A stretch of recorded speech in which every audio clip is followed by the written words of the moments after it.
Well, I'd been fishing before in Scotland, fly fishing, so I'd learnt how to cast. I'd enjoyed being outside by the rivers on the lochs, but I'd never actually caught a fish or even had a bite.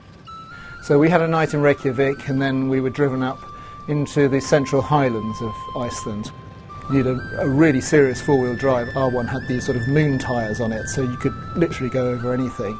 You need to ford rivers, and you need to know where to go to find the fish. There are a lot of them, but you've still got to know the good spots.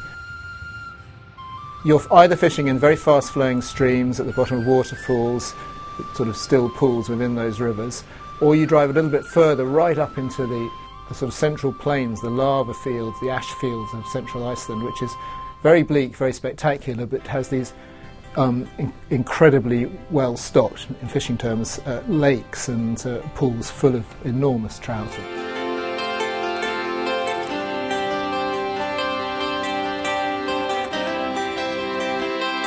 The part of Iceland we were in, there's no buildings, literally nowhere to stay, and this had been converted into a hotel for people who wanted to fish or get right out into the wilderness.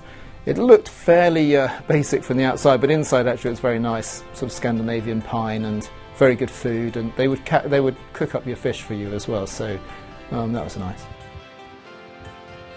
You need to learn how to cast, and if you've never casted before with a fly, then you need to spend, I think it's worth spending some time in England doing that, because you don't want to waste an expensive morning in Iceland trying to cast for the first time.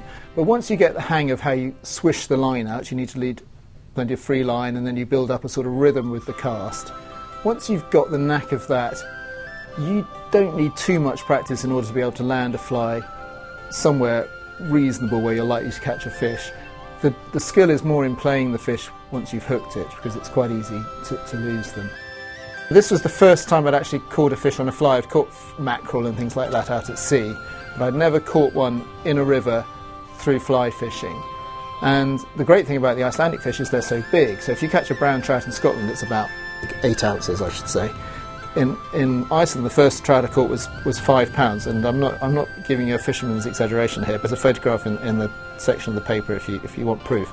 So you're catching fish roughly 10 times bigger than you might expect in Scotland, and you're much more likely to catch them. There are a lot of rivers in Iceland, and there are very few fishermen, so there's plenty to go round.